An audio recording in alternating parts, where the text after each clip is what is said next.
Ron Wilson. Here. Trustee Walt Lefevsky. Here. Trustee Neil Gaynor. Here. Trustee Brad Hauk. Here. Trustee Kent Maggart. Here. Trustee Keith Lincoln. Here. Trustee David Smith. Here. Alternate trustee Craig Ricard. Here. Trustee Bob Lux is here. Trustee Paul Martin. Here. Thank you. We have a quorum. We have an agenda. We're going to have a meeting. So we will go to the opening invocation and pledges of allegiance.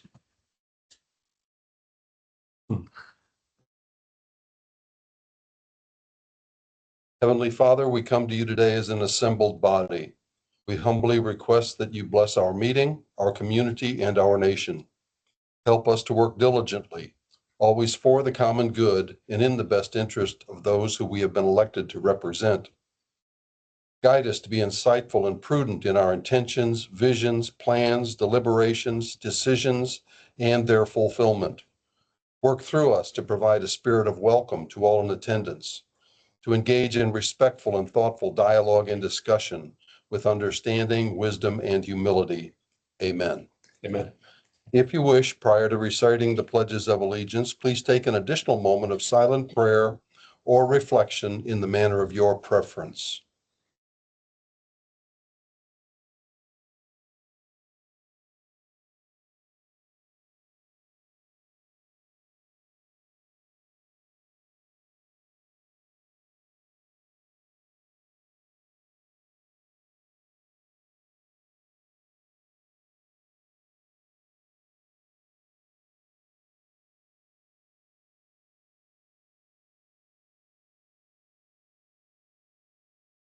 Thank you.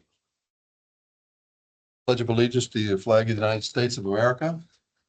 I pledge allegiance to the flag of the United States of America and to the republic for which it stands, one nation, under God, indivisible, with liberty and justice for all. Pledge allegiance to the Texas flag. Honor to the Texas flag. I pledge allegiance to thee, Texas, one state, under God, one and indivisible. Thank you. Shelley, do we have any comments from the public this evening? We have one. I'm sorry. Did you want to make comment? I just wanted to thank you all for what you do and listen in to Indeed. the meeting and To see you. Thank you for joining us. Okay, agenda item number 4, receive update on the Region H. Mr. Bredehoft, good evening. Good evening, Mr. President, trustees, senior staff of Woodlands Water, senior staff of SJRA, and Township Director Cindy Iser, and our attorney Bryant Yates.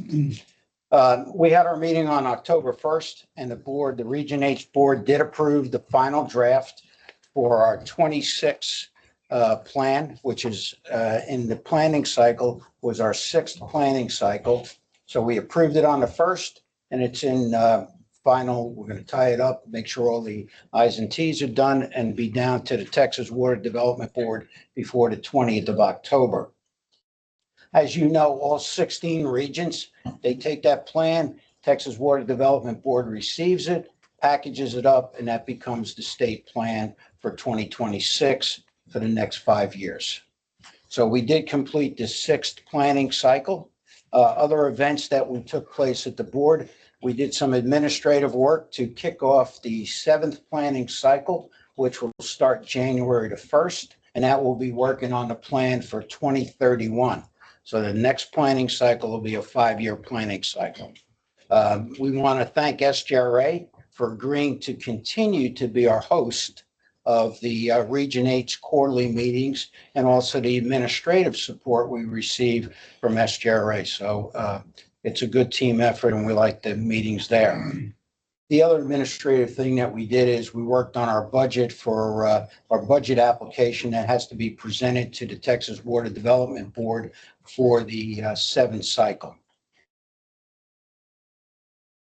This 6th planning cycle started back in 2021, and it will conclude at the end of 2025. In the plan, we'll make sure there's 2 volumes. It's about 1,600 plus pages. We'll make sure those 2 volumes are on the Google Drive under the Region H folder. It's also on the Region H website now.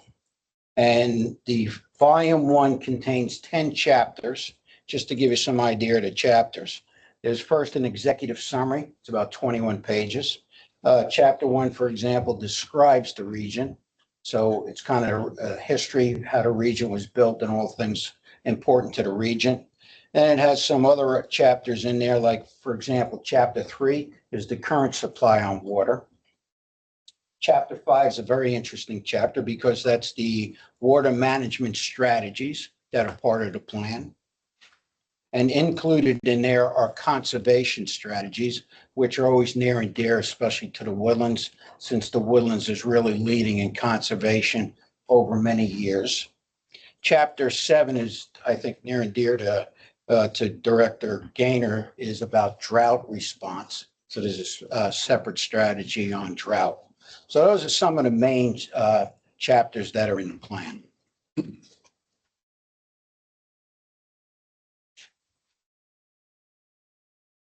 So there's always a cost when you do planning. And Texas Water Development Board funds all the regions based upon an application of an approved budget. So the budget for the 5-year period totaled up $2.4 million to do the plan. Planning's not cheap, but it's very important. And we're thankful in this state that we have a legislature that funds the Texas Water Development Board, and they fund the various regions. Without adequate resources, you can't do good planning.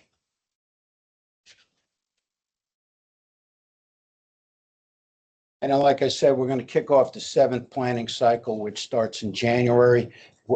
First meeting on the 7th planning cycle will be in February, first Wednesday in February, and then we'll come back to the trustee board in February to give you the 26th report.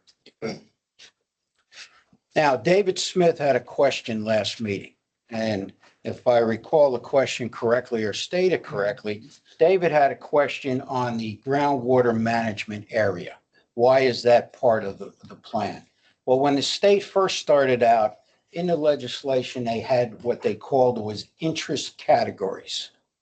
Now, groundwater management area did not start out on the original list, but was added after a number of cycles. So in Region H, we have 2 groundwater management areas, Area 12 and Area 14. Lone Star is the representative for that particular Area 14, and that's their representative that sits on the board. Some of the other categories of the 12, for example, are water districts, industry, agricultural interest, small business, the public, counties, and river authorities. So that's some of the 12 categories, but the 12 categories are outlined in Title 31. And that's why GMA 14 is there, GMA 12 is there, but your particular question is about Lone Star, and Lone Star is the representative for GMA 14. And that person is a voting member. And they're voting members and non-voting members on the board. Yeah, just a little diversion from that last question. Okay. What's the difference in the authority that a groundwater district has, a subsidence district has, and a district like a Lone Star? Is there a difference in authority, chapter, where they were founded, or what authority they have over groundwater? I would think, in a general answer, I would think there is a difference. You have to go back to the documents of origin to see what authorities were provided. If it was a state authorization for that, you've got to get the chapters out and see what their authority is. Each organization that gets formed has authorities, and the origin documents and any supplemental agreements are always important to understand where are the authorities of these different organizations. I went to the GMA 14 meeting and the Lone Star meeting after that, and I heard some things that just piqued my interest about groundwater districts. And I was curious about if you had, personal knowledge of that. Yeah. Those documents are really wordy. They are very wordy. And Lone Star, as you may know, Lone Star went to the township recently and made a presentation to the township board. So that's out there on the township website. It was a very interesting presentation, and I think it's good learnings if any of the trustees are interested or any of the MUD directors.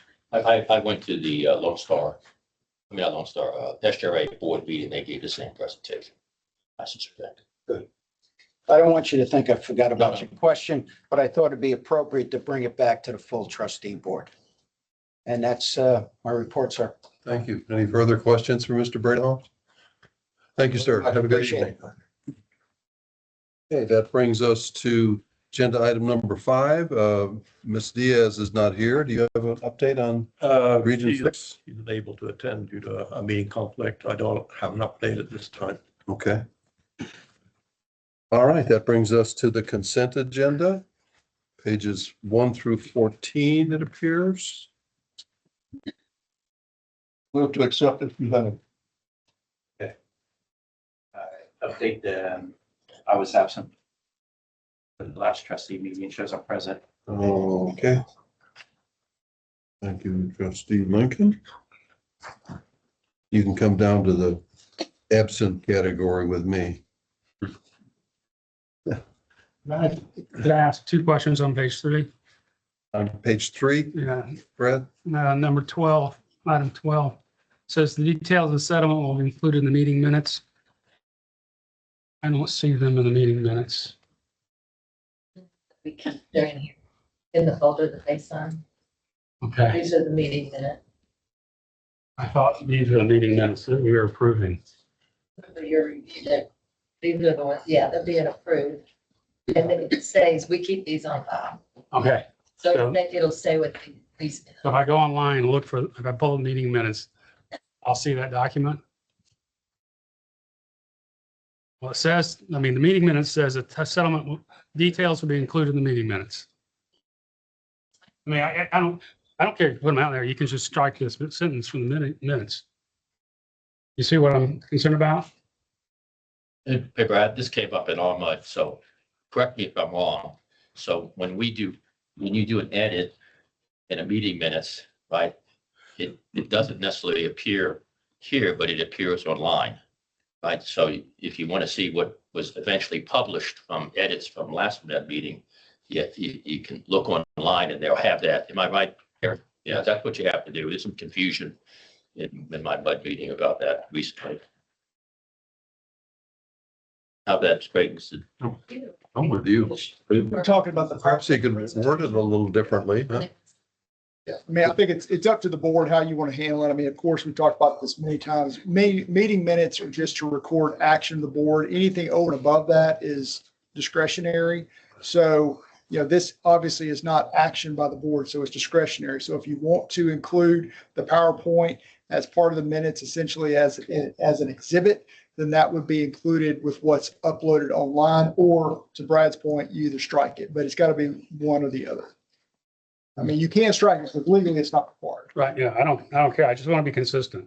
I'm with you. I think there might be a better way to phrase it. Strike it. Okay. And then item 15, last paragraph, talking about added 500,000 to each of the 5 participating MUD's budgets. So was that, I thought each MUD got a proration share Their and share of the 500, yes. their share, not 500. This is 500 to each of the 5. This thing doesn't say their share. Right? Okay, okay. Just want to make sure, I mean, everybody's not only paying 500. Some are paying more, some are paying less. Almost paid for the 500. Oh, okay, okay. 500 total. Yes, okay. Okay, thanks. Those are the only 2 corrections I had, or questions I had. Questions? We had a motion. Do we have a second to we have an amended, Move to accept the amendments. okay, so we have a motion. We have a second. I'll second the motion. All in favor signify by saying aye. Opposed? Abstained because I wasn't here. And so does trustee Lincoln abstain. Very good. Thank you. The motion passes.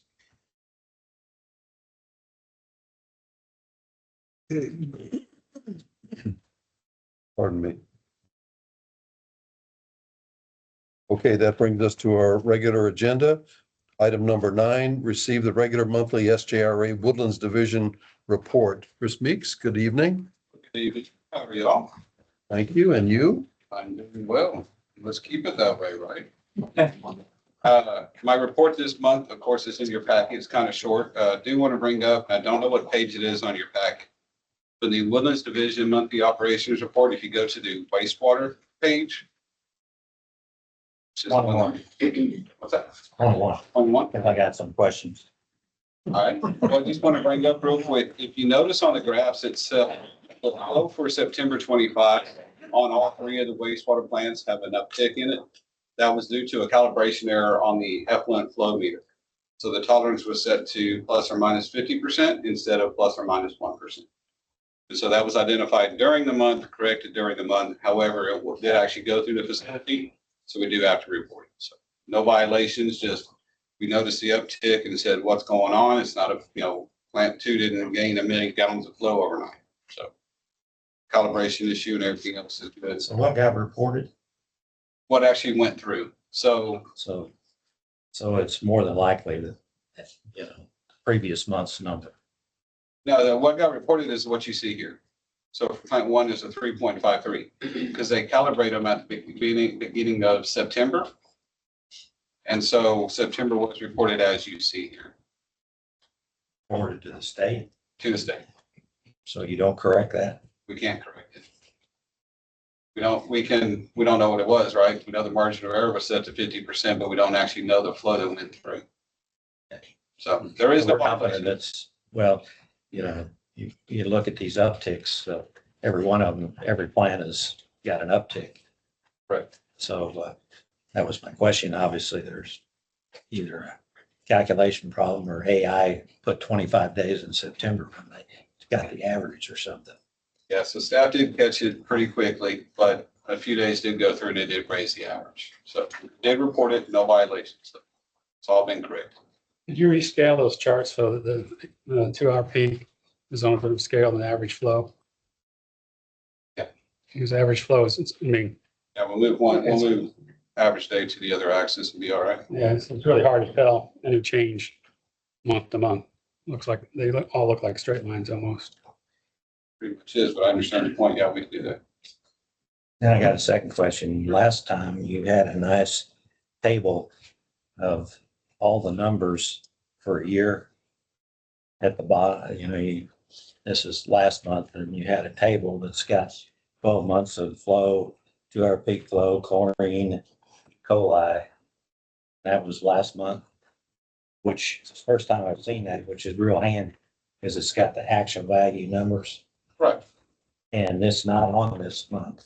We can put it back in. Could you put it in and leave it in? Yeah, we can definitely put it in and leave it in. Yeah, we're still kind of tweaking the flow a little bit to see how we can do things.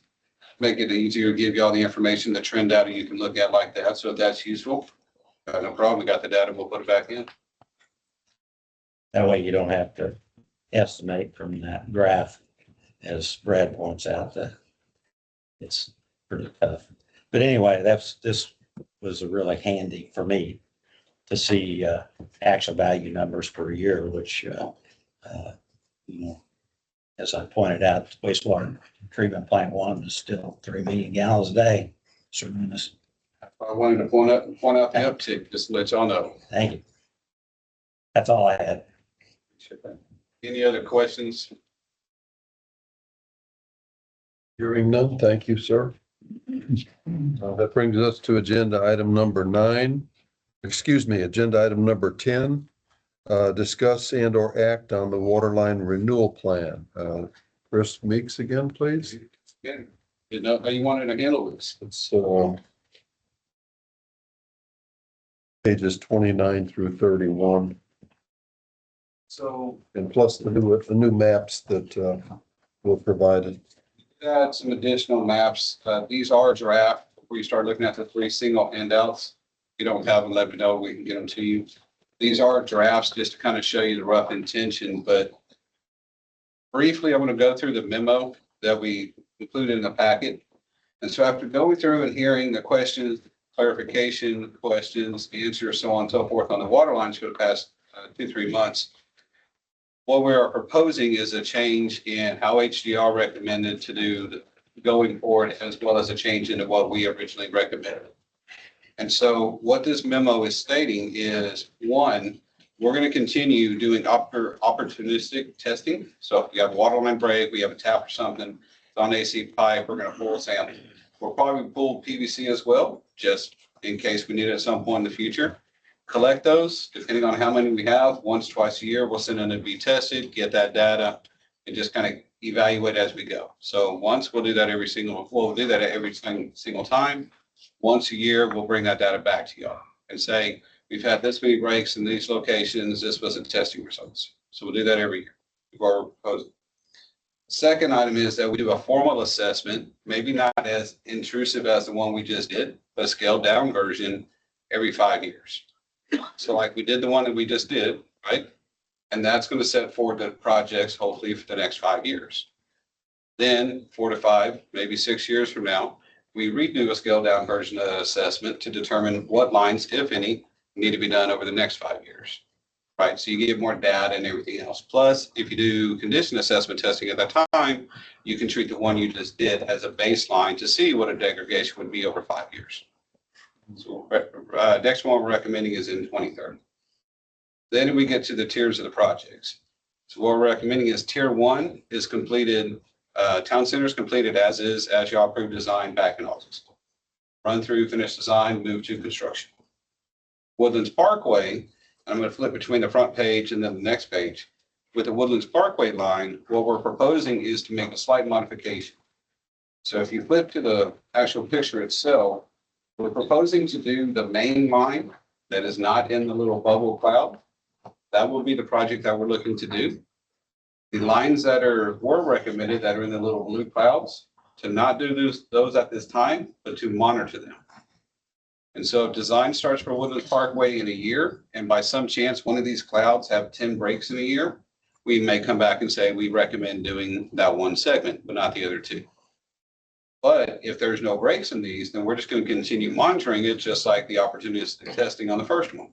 And then in 5 years, we'll reassess those alternate lines and say, do they need to be done now, or can they put off 5 years? Now, Did you break the cost out for those 5 areas? that's a good point. HDR has broken it out and sent it to us, but keep in mind, the HDR report is in $2025. There's no inflation, there's no easement cost in there. So the engineering department is currently going through and adding those costs in there to give you the true overall cost of that. You know, you mentioned PVC pipe. So a couple of years ago, when I think Eric and I went up to the Dallas class, we met David Spencer. He had a partner, and that guy really focused on testing, and I think testing a PVC line. You might, for future reference, there are apparently test probes or radar that will tell you more about PVC. And I was focused on AC pipe, to be honest with you, not PVC, but it was a lengthy discussion on PVC, and again, that was his teammate. They both work for HDR. That was the non-destructive testing. Non-destructive testing. Which was done with this analysis. But not PVC. Did we do PVC? We did do PVC. We did, okay. Yeah, very small sections, but we can talk to David Spencer to see how to expand it possibly for the next go round. So just a couple questions from Hugh on that tier 1, sorry, question number 3, line B, the rationale for full removal, just to go into some detail to justify that that it all needs to be done. And then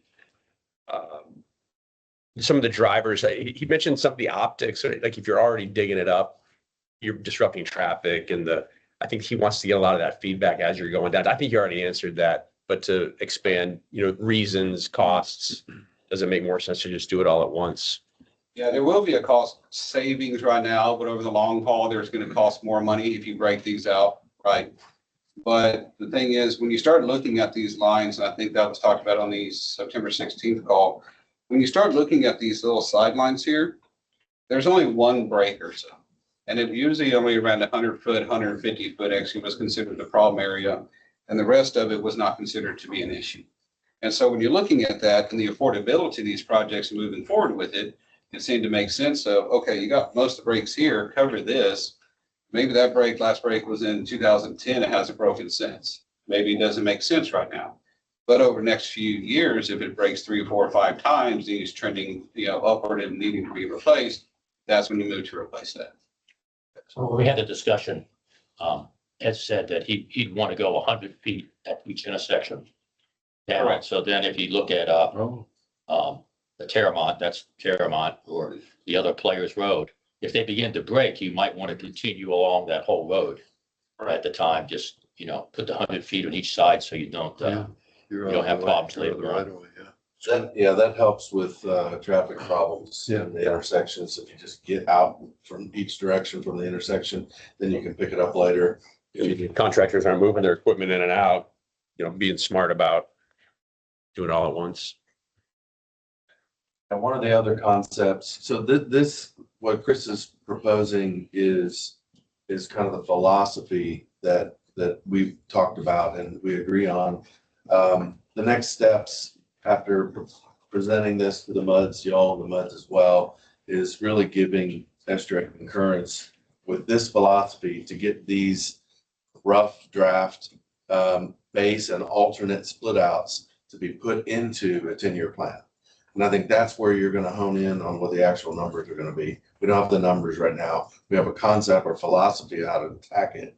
And so once they're in the 10-year plan, we can really kind of dig into those numbers. And if there's one of my observations is the map you're seeing looks pretty simple to identify what the base and alternates is.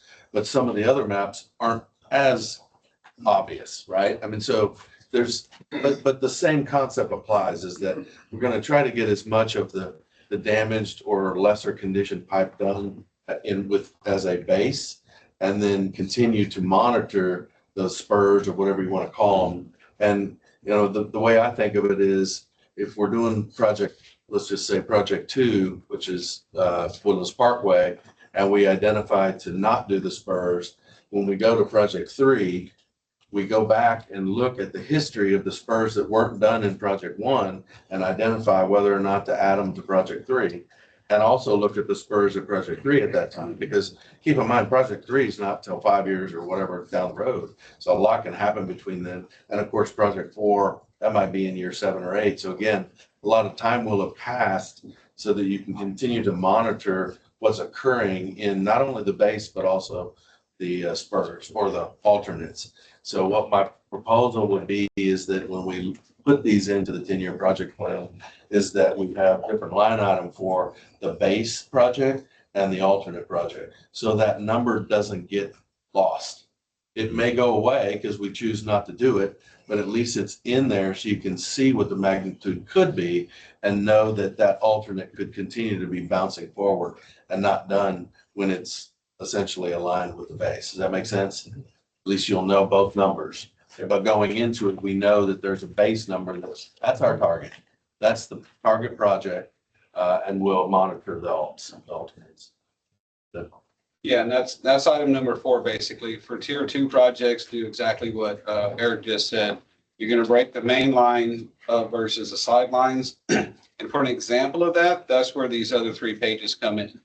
So if you look at the blue highlight, that would essentially be the main project. And then the non-shaded areas would be the sidelines, if you want to be evaluated. Now, I do have the little disclaimer at the bottom saying that this is an estimate. This was done, but we have not fully evaluated this. This was based off the most breaks in the most red areas and orange areas. But those will still be the project plan broken up, like Eric said, in 2 different projects or multiple different projects from years 6 to 10. Then after we do the condition assessment, if it gets reprioritized and changed and reshuffled, they'll be pushed out, pulled in, whatever needs to happen. On item 2 here, I presume HDR will continue to be the consultant on the condition assessment process? That really depends, one, if Dave Spencer's still there to a certain degree in 5 years, you never know what's gonna happen. Right. But also there may be the capability to do it in-house. Okay. And so I think it's a conversation we started around year 3.5, almost 4. All the muds and everything else to see if we want to try to do it internally or if we need to send it outside for their expertise, because we do have the general template that was used and it's been vetted and gone through, and we still have some tweaks to it. But if you have the general template, the spreadsheets and everything, maybe it's just taking the data, putting the data in, and then having discussions. You got it. Okay. It's one option. So annual reviews, I assume, would be annual updates. You guys certainly do in-house, wouldn't you? Correct. Okay, Yeah. it's only the more detailed 5-year that you'd consider using HDR or Yeah. some other contractor. You got it. And some of that too is if we're doing the annual analysis and annual update, if you're doing a 5-year update, I usually find it good to have a third party come in, reevaluate what you've already looked at, to just confirm or deny what you've done. And that way it's another set of eyes coming in from an industry standard to say, yes, you're good, or no, you're not. Kind of like what HDR did for us. And you intend to replace Justin with similar skill set? Correct. We did. You gonna talk about the schedule on the second one? And then just to kind of finish out the front page, tier 3 projects will be pushed out past 10 years. And then as the years go on, they'll be slowly incorporated back in with the different condition assessments. And so one item that was on the front page, item 3C, says funding for construction of town center and the design of Woodlands Parkway will be authorized prior to the completion of the design for town center. And so what that's saying is, once we get done with the design of town center, roughly a year from now, we're going to need to move forward with construction of town center, but also design of Woodlands Parkway. We're not looking at going and getting a full bond for the construction of Woodlands Parkway until it's been designed, so we can actually fine tune that bond. But to help with that and understand kind of what's coming up and when, the schedule is what we've drafted on a high level. So this is tied to, one is just general items, which is basically if the trustees and the MUD say, yes, we want to move forward with something like this and a bond is in the future, there does need to be a draft supplemental agreement to some nature, right? That's going to be coming up pretty quick. And so we have right on here roughly around January to bring the draft supplemental agreement to y'all for review and the MUDs to review. And then a couple of months later, look for it to be approved so that we can move forward with our side of actually taking it to our board, issuing the bonds and all that stuff that comes with it, because you have to back so far up and able to move forward and not have a lag. You envision a bond for each major project then? Right now, what we're looking at is a bond for the construction town center and the design of Woodlands Parkway. And then for Woodlands Parkway, a bond for Woodlands Parkway. And that rough numbers, don't hold me to this, roughly is $30 million a bond. Because we also have to use the bonds within 3 years. And so if it takes me 18 months to 2 years to get easements and do design on Woodlands Parkway, I've got a year to do construction. So trying to phase it out to make sure we meet all the regulations. The schedule you laid out basically has a bond 1 year apart, right? Correct. Here's what was the, I'm sorry, Brad. What was the primary driver to choosing town center first? That was in the HDR report. It goes to hydraulics, operational inefficiencies, and concern with the condition of the pipeline. More importantly, the engineering's almost done. Yeah, and that was one of their things on there. But I mean, the operational side for me was the concern, the looping throughout the entire system. But yeah. This bond you're looking for will have the additional money required to do the rest of the right of way purchase, plus the construction. The construction town center, the easement purchase for town center, and then design of Woodlands Parkway. And then once we get to that point, it'll all be lined down the supplemental agreement, what it can and cannot be spent on. The supplemental agreement be structured to represent those two projects only. Or it will be a format for additional projects. How? One would be in 2017, I'm assuming it'd be the same. It listed 3 specific projects. We could only use it on those 3 projects. If we wanted to adjust from there, we had to come back to the MUD's task for permission elsewhere. But this only addresses the River Authority bonds, doesn't address how the MUD's actually funded, correct? So on that note, in March of 26, if MUDs don't vote for a bond, what do you do? And the request is to have a more robust timeline of how you execute if other MUDs don't jump in. That's a discussion to have, because part of it is, actually, I'm not even gonna go down that path because there's a bunch of opinions and thoughts at this point. So that's a question, that's a pass across at the time. But what about a plan, just contingency? I know it's being discussed right now. Yeah. It goes into their water rates. Okay. That is the option.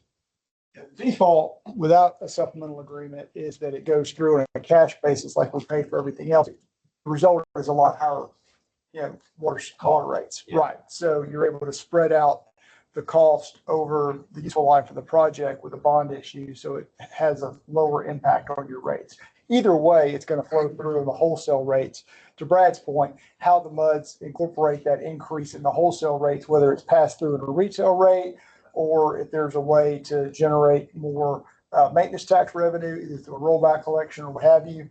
I think these numbers are so small in the scheme of things, what we're talking about on other numbers, it probably doesn't make sense to try to go, we talked about in some of the MUD meetings, to do a rollback election just for these two smaller tranches. That's going to be, I think, a larger discussion in connection with wastewater treatment plant number one.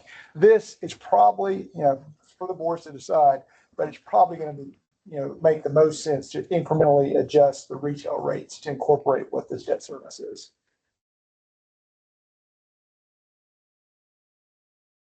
Questions, thoughts? Thank you. Trying to put it to rest and something I think we hopefully can all agree on. So. Yes, I've got one question on all of our planning on the town center. Have we taken into consideration expansion of the mall? Oh, there, they had talked about adding a couple hotels there and that. Is that all being taken into consideration? the modeling's been done, they've been talking about that for at least a couple of years now, if I'm not mistaken. So I know modeling was done before to see if we had the SFGB capacity in the lines, and we do at this. So we don't need to upsize anything with the town center line. There may be some sidelines or private lines that need to go up, but at this point in time, the model shows we have all the capacity. So nothing else we need to do with that. That's assuming they don't change their plans too far from what they showed us before. Before you wrap up, can you Yeah. clarify next steps? So we're going to the MUDs next week, same story, and then you'll come back in November and ask this board to meet to endorse something? An action item next month. Yes, sir. So what about the vote? Members to vote to What are we move forward. voting on? My understanding was a recommendation, The concept. essentially, yeah, basically Yeah, this. the concept of what he's just presented so that it can be put in the 10-year plan. Okay.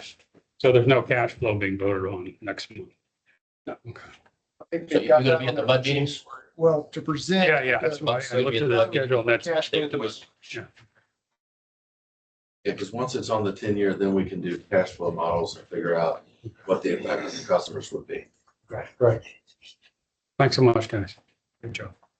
It means what everybody's been talking about, it clears up a lot of, move on to other things, so. I think we're all talking about. Anything else? Just think all we've learned the last 3 I months. entirely agree. I mean, yeah, it may have been painful sometimes, but I appreciate everything y'all did. Every question allows us to change going forward, make it better, so. I'm good. Thank you, Chris. Thank you. That brings us to agenda item 11, the attorney's report. Mr. Yates, good evening. Good evening, happy to report. I have nothing to report this evening. That brings us to agenda item Oh, we're 12. gonna have another session? Oh, golly, I don't know. I mean, it's anybody's guess if they call another one. Not gonna go on the odds, what is it, the markets that, predict Predictive market. different things. Yeah, the predictive markets. There's probably one out there for, is there gonna be in the legislative session? I have to look and see. Robin Hood probably has it. Yeah, they probably do. Manager Peterson, you, sir. Just a couple things to update you on. If you go to the back page of the packet, just the GRP update. I did have two clarifications or changes to what I put in writing here. The overall cost of that first item, which was that big water line break, it will end up being $850K. The initial was 640 plus 200. It ends up being about 850. So that was a modification on that number. And then the second bullet, it says we approved the recommendation. We actually didn't approve it. We received the request to return the early conversion credits. I just wanted to clarify, we didn't officially approve it. We just accepted that, that report. And we'll contemplate that in the future. Probably the biggest item was that third bullet, and that was to contemplate the approval or recommendation of how to utilize the effects of the additional capacity that could be put through the plant. If you recall, at the beginning of this year, we were at 13.5 MGD, moved up to 15, then 16. And with the Conroe additions, the proposal would go up to 20 MGD. And so with that, there's additional revenues that come in. And we were shown a couple different options. The one that the committee chose was to put $2.5 million into the R&R fund, which would be utilized to for operation maintenance, as well as look at ways. There's some operational things that SJ has identified that potentially could increase the capacity of the plant just through bottlenecks and some minor operational things. And then as a result of the additional revenue coming in from the Conroe additional flow, there was a 10-cent reduction in the rate. And so as you recall, we just received a 5-cent reduction through the budget process. This would be another 10-cent reduction that we recommended to the SJ board. And then the last bullet is talking about the Conroe settlement, and that we'll hear more details about at the next GRP meeting. But I did ask the question, what do we anticipate that might be with the $18.8 million that it can only recall and be used for R&R or bond defeasance. And if it were all used for bond defeasance, then we'd be looking at about another 4 cents. So, but we did not hear that presentation at the meeting. We'll hear that next month. This is my understanding. So this 850 revised from 670 to 850, out of maintenance and operations, correct? And that didn't have any effect on that 10% reduction. That's still valid. When does that become effective, the 10%? January 1st, 26. Thank you. Eric, is Conroe going to take 3.5 million gallons a day every day or average? Are they committed to that? I believe so, yes.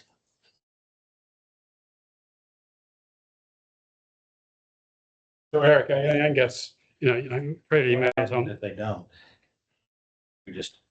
Chris may be able to answer that a little better. They can the pay. contract requires a minimum take or pay. Right. It's a take or pay this time. For groundwater, correct? Groundwater, no, I'm talking about. Apparently, Minimum they're surface water committed to requirement. take another 3.5 million a day. Not for take or pay. Groundwater has the minimum take or pay. Now, the overall contract has the appearance in interpretation that there's a take or pay for surface water, but we've never actually implemented that. So groundwater actually has a number. They will be charged 4 billion gallons per year of groundwater. Okay. The surface water doesn't have those exact numbers. The But it does have 3.5 a million, minimum flow, so doesn't It it? does have a minimum and it does have a maximum. That does every other GRP contract. so they got nothing other than they say it's a hope and a prayer that they're gonna take 3.5 million a day, right? No contraction, take or pay commitment for another Surface. subsurface. Now, it's the interpretation of it. We've just never charged it. So if they don't take 3.5 million gallons a day more, then so be it. No enforcement. No enforcement. That could change. Do they have structural, physical structure they have to put in place to take the water to turn a valve? No, September 1, once we got the money, actually it was a little bit before we got the money, picked it up, And they've Right, been they taking, don't have to do any construction, they just turn the valve. no, now they have some construction just to connect parts and pieces to get the water where it needs to go. Be okay. But they could have taken it the whole time. So they've been producing, Jason, you know what Congress taken? On average, 10 MGD per day. And that's, yeah, since September 10. Yeah, they've needed the water for a while. They've been in a drought. So they're taking it and they're paying for it. So what they do have is an annual allocation as well. So we try to make sure we stay within that annual allocation. This is a great example of what happens to cost when you increase throughput. Marginal cost went down for everybody, so this is a big win for Bigger everybody. cost of about 17%. So if you start pumping, that price goes down. As long as you keep the groundwater where the groundwater doesn't go down. That's always been the hindrance before, is every time we raise surface water, we had to draw groundwater. But as soon as we were able to maintain groundwater and increase surface water, agree, entirely. So back to where my original question was headed was, you know, we're getting a 10-cent reduction.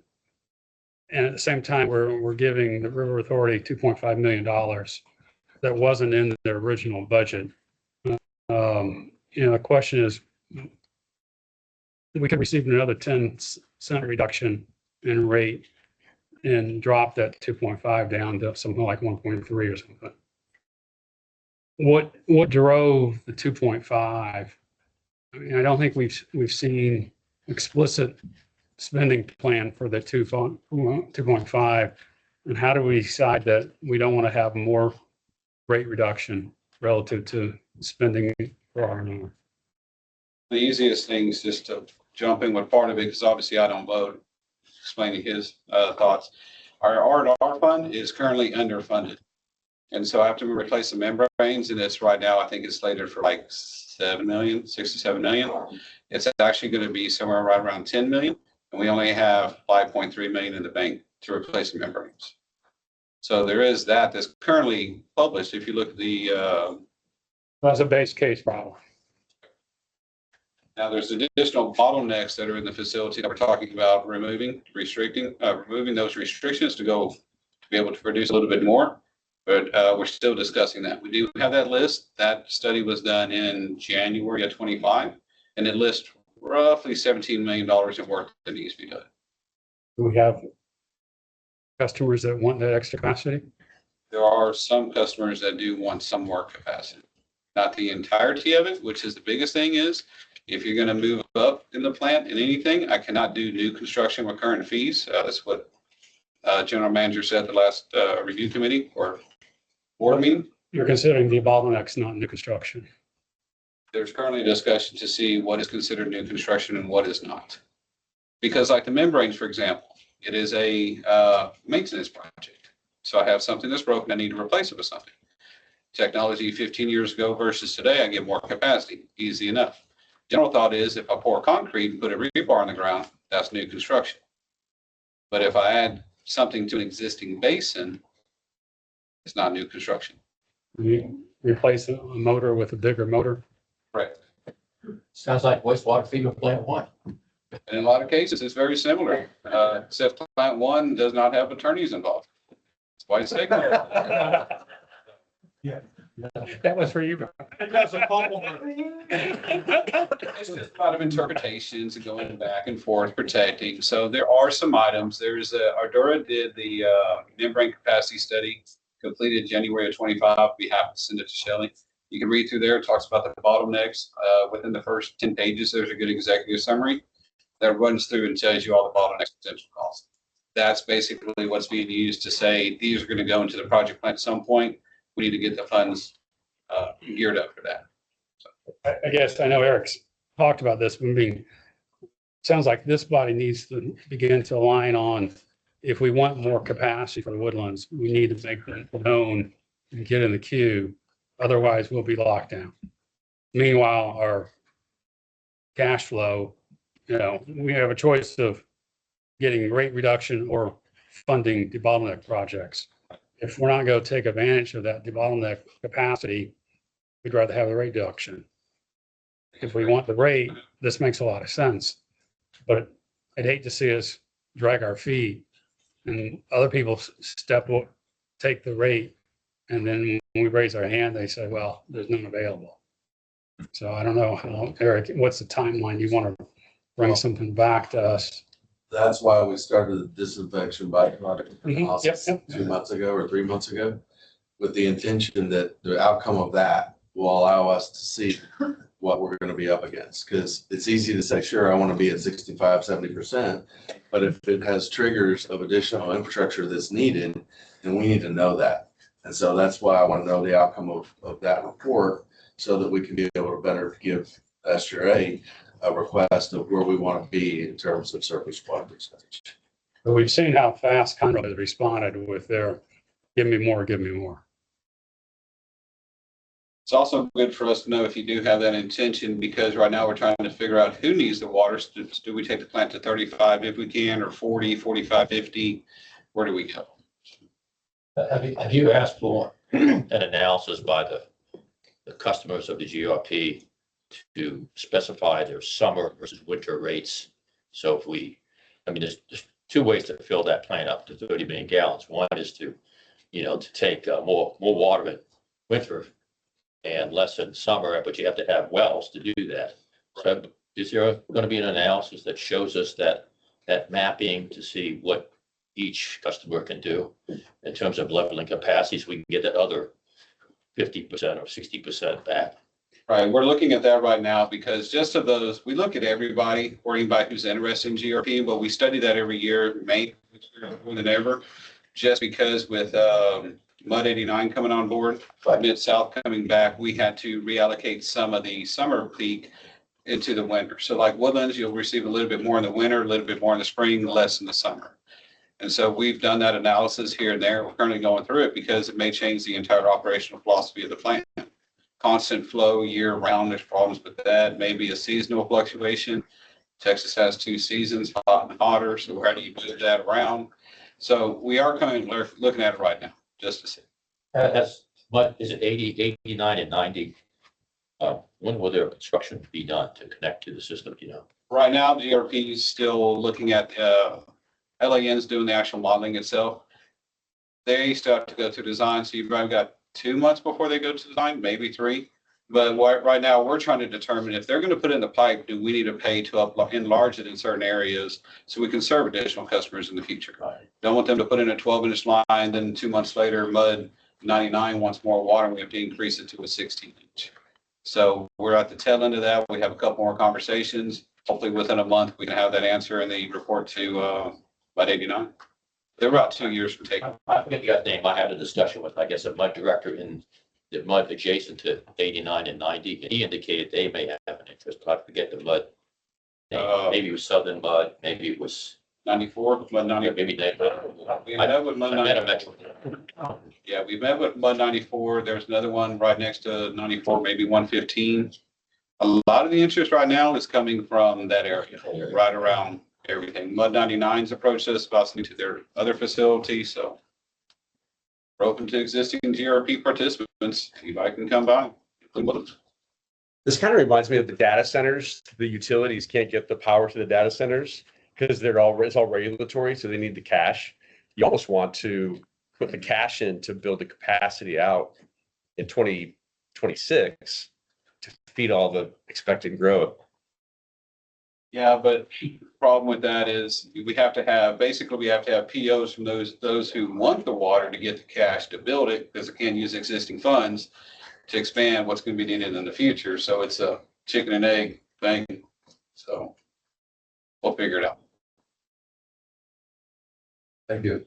Anything more, General Manager Peterson? Just wanted to point out there was a couple of meetings that I spoke publicly. One, I went after the last month meetings.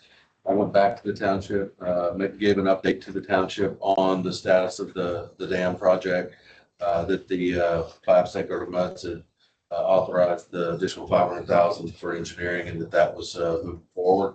So that was one. And then I also was asked to speak to the SGRA Board of Directors meeting last month. And presentation was on water renewal of Woodlands, basically what we're doing with transparency and the projects that we're contemplating. And last thing I had, just want to let you know that we've started moving forward from some of the budget items that y'all approved for the ditch related equipment and staffing. So we've hired one new crew member, and then we've received in a couple of the pieces of equipment that we'll be using for the ditch work that y'all already approved. So things are moving forward. That's all I have. Thank you, sir. Brings us to agenda item 13. The staff or ad hoc committee updates of the following. Personnel committee did meet, pardon me, on October 6th. We're also going to meet on October 13th, and then we're going to make a presentation to the Board of Trustees at our November meeting of our findings. Audit and Finance Committee, Mr. Wilson. So meeting, the audit is getting ready, is starting. And so we'll get busy later. Public Education Committee. We did not meet today. So no meeting. Very good. Thank you. Brian, I don't believe we have to, so that brings us to agenda item 16. Discuss matters for placement on future agenda. Does anyone have anything that hasn't been identified or needs to be reminded of? Hearing none. Meeting adjourned.